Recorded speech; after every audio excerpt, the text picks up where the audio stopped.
Okay, so now we flipped it back over, and we've got a few little knobbies, little drippies, that we basically take a razor knife or a razor blade, and we may want to wait until it hardens up, so Jesse may take this home with him.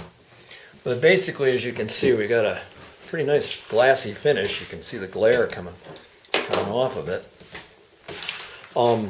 This one right here we're going to take, and we flipped it over, and we're putting some fittings on the bottom that you could screw pipe into, and it'll become a table, as well as a deck, as well as by adding the extra holes down the sides, it'll end up in a backboard, an emergency backboard as well. Several holes, extra holes that we don't need for tie down, but just in the case of an emergency, we need to tie somebody down. So think about that awesome design in your boat design. Yes.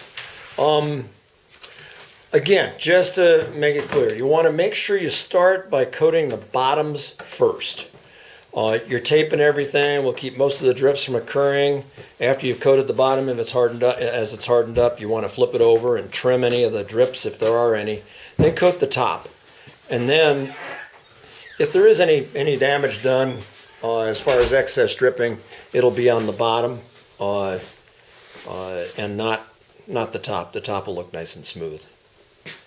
If you're going to go ahead and use any of these decks to walk on much, like a side rail, sprinkle through a screen, some sand, that you can buy at the lumberyard, and be careful with everything, as far as butane torch. You want to keep that moving really quick as you're getting bubbles out. You don't want to hit one area too much, or it will ruin the finish. And of course, common sense. Any of these things, you want to be careful not to start a fire or anything like that. And that's about it. Hopefully it helps out.